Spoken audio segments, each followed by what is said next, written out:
باب 25 عذاب۔ عذاب اور عبرت کے الفاظ سننے میں بھی سخت ہیں اور سمجھنے میں بھی۔ عذاب کسے کہتے ہیں؟ عذاب اس وقت کا نام ہے جب انسان اپنے اعمال کا نتیجہ اپنے سامنے دیکھے۔ انسان کی بدعمالیاں جب ایک خوفناک نتیجہ بن کر اس کی راہ میں موجود ہوں، عذاب کا لمحہ ہے۔ فطرت انسان کی لغزشوں اور بدعمالیوں کو اکثر معاف کرتی ہے۔ انسان اپنے اعتقادات کا مذاق اڑاتا ہے، وہ سرکشی کرتا ہے، وہ لاف زنی کرتا ہے، وہ خود کو خود ساختہ مالک و مختار سمجھتا ہے، وہ اطاعت سے روگردانی کرتا ہے، اور اگر اطاعت کرے بھی تو اس کا معاوضہ اس شکل میں وصول کرتا ہے کہ لوگ اس کی اطاعت کریں۔ فطرت خاموش رہتی ہے، سرکشی جاری رہتی ہے، اور پھر ایک ایسا لمحہ آتا ہے کہ ظالم کا ہاتھ معصوم کی طرف اٹھتا ہے، مجبور پر اٹھتا ہے۔ مظلوم کی فریاد فطرت کو انصاف کے لیے پکارتی ہے۔ بس فطرت جب انصاف کرنے پر آ جائے تو سمجھ لیجئے کہ عذاب کا وقت آ گیا۔ کسی انسان کے کون سے اعمال کسی انصاف کے لیے کیسے منتظر ہو سکتے ہیں؟ انصاف بس قیامت ہے۔ عدالت رحم نہیں کرتی۔ جب رحم نہ رہے تو اعمال کا نتیجہ سوائے عذاب کے اور کیا ہو سکتا ہے؟ عذاب کے لمحات محاسبے کے لمحات ہیں، عبرت کی گھڑیاں ہیں، قیامت کا منظر ہے۔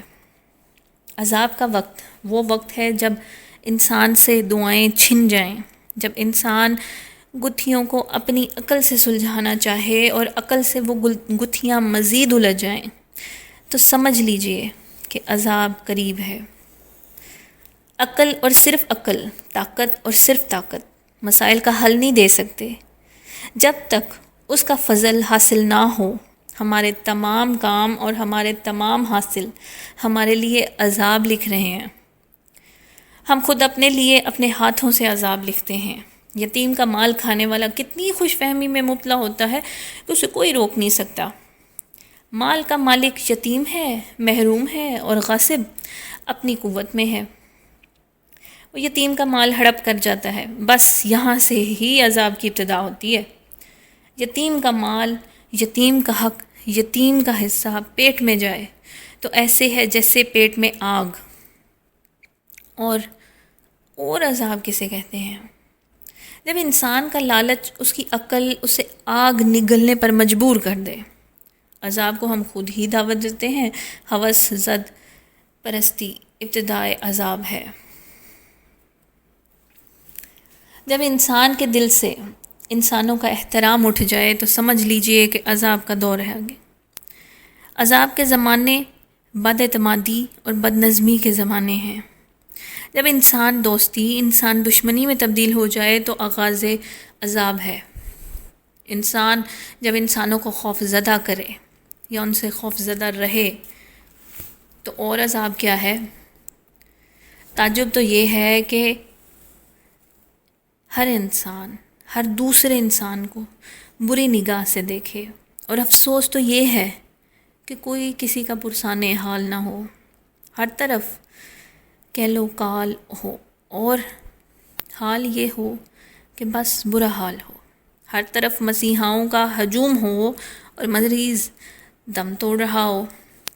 خدا خوفی نہ رہے تو مخلوق خوفی کی وبا پھیل جاتی ہے۔ اور عذاب کی انتہا صورت یہ ہے کہ عذاب نازل ہو رہا ہو اور لوگ بدمستیوں اور رنگ رلیوں میں محو ہوں، پانی سر تک آنے والا ہو اور انسان ٹس سے مس نہ ہو۔ عذاب کے زمانے ہر دور میں مختلف انداز سے آتے ہیں۔ جب اولاد ماں باپ سے باغی ہو اور ماں باپ اولاد سے بے خبر ہوں تو کسی مزید عذاب کا کیا تذکرہ؟ آج کے انسان کے لیے آج کا عذاب ہے۔ آج کی بدعمالیاں آج کی سزا کی منتظر ہیں۔ جب انسان کے پاس آسائشیں ہوں اور سکون نہ ہو تو عذاب ہے۔ جب محافظ ہوں اور حفاظت ان کا ہو تو عذاب ہے۔ جب نیکی بدی نظر آئے اور بدی محترم مانی جائے تو عذاب ہے۔ عذاب کا وقت خدا کسی پر نہ لائے۔ وہ وقت کہ جب مسلسل سفر ہو رہا ہو اور فاصلے نہ کٹتے ہوں تو عذاب قریب ہے۔ ایسا وقت کہ انسان پر بغیر قصور اور بغیر کسی جرم کے مصیبتیں نازل ہوں اور وہ فریاد تک نہ کر سکے، عذاب کا وقت ہے۔ عذاب اس وقت کو بھی کہتے ہیں کہ مبلغ تبلیغ کرے اور سامعین مذاق اڑائیں، جب محسن کشی وبا کی اختیار کر لے۔ عذاب ہے۔ عذاب کا لمحہ وہ لمحہ ہے جب کرنیں اپنے سورج کو چاٹنے لگ جائیں، جب شاخیں اپنے درخت کو کھا جائیں، جب اعضاء اپنے وجود سے کٹ جانا چاہیں، جب اجزاء اپنے کل سے منحرف ہوں، جب اپنی صورت نہ رہے، جب نہ ہونے سے بہتر ہو، جب آدھا رستہ طے کرنے کے بعد مسافر سوچنے لگ جائیں کہ یہ سفر بیکار ہے۔ عذاب ہی عذاب ہے اس مسافر کے لیے جس کے لیے اپنے سفر میں کوئی دلچسپی باقی نہ رہے، آگے جانے کی خواہش نہ رہے اور لوٹ جانا ناممکن ہو، جب انسان اپنے ماضی سے کٹ جائے اور مستقبل واضح نہ ہو، قافلے منتشر ہو جاتے ہیں اور رہنماؤں کی کثرت ہوتی ہے۔ عذاب ہے ایسی مسافرت جس میں سفر کا انجام بھی سفر ہو، جس میں ہم سفر صرف اندیشہ ہو۔ ایسا سفر جیسے صحرا میں رات کی تنہائی میں ایک مسافر جسے اپنی آواز سے ڈر لگتا ہے، ہولناک سناٹے میں چیخ کی آواز عذاب کا اعلان ہے۔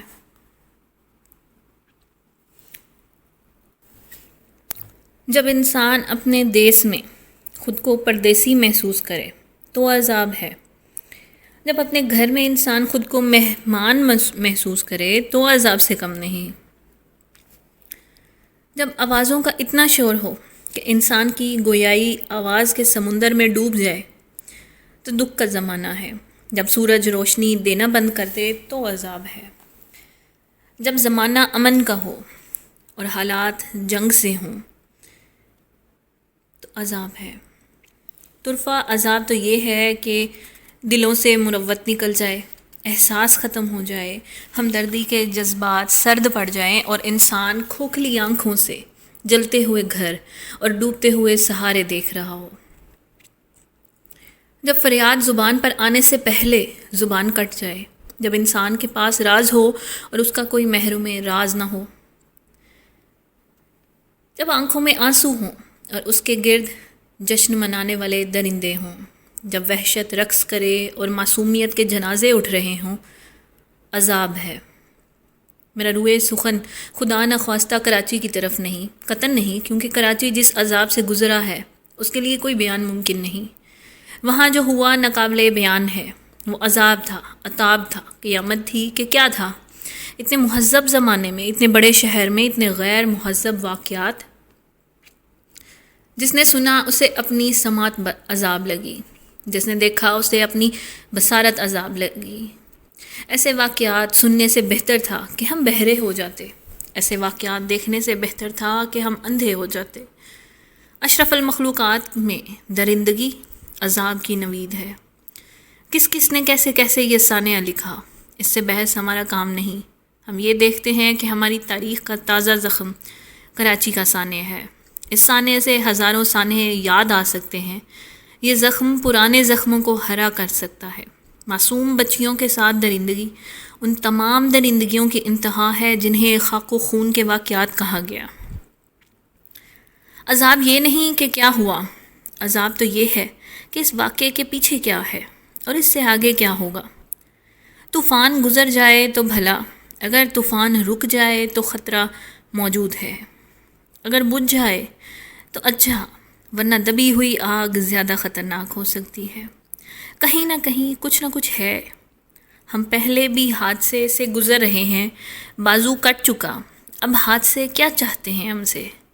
کہ ہمیں مایوسی کے حوالے کیا جا چکا ہے کہ ہم پر وبائیں نازل ہیں، کہ ہم پر توبہ کے دروازے بند ہو چکے ہیں، کہ ہم سے دعائیں چھن چکی ہیں، کیا ہم بھول گئے ہیں کہ ہمارے دروازوں پر بیرونی خطرات بھی دستک دے رہے ہیں؟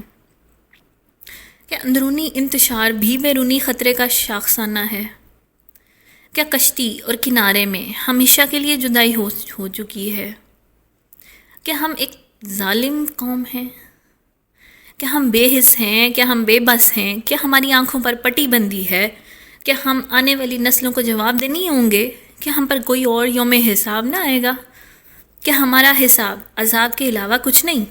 کہ ہم نشے میں ہیں، غفلت کا نشہ، بے حسی کا نشہ، اپنی خود غرضی کا نشہ؟ کیا ہم سے ہمارا مستقبل ناراض ہے؟ کیا ہم سے ہمارا ماضی کٹ چکا ہے؟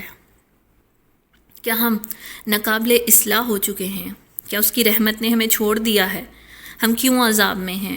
اے مالک، ہمارے اعمال کی زد سے بچا، ہمیں ایک دوسرے کے حوالے نہ کر، ہمیں اپنی رحمت اور اپنے فضل کے حوالے رکھ۔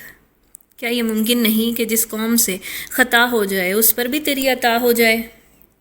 ہو تو سکتا ہے تو اگر چاہے تو، رات سے دن پیدا ہو، مردہ سے زندہ پیدا ہو، خزاؤں سے بہار پیدا ہو، نفرت سے محبت پیدا ہو، تو چاہے تو مدھم روشن ہو جائے۔ ہمارے مالک، ہم پر اپنی رحمت کے دروازے کھول، ہمیشہ ہمیشہ کے لیے ہمیں عذاب سے بچا۔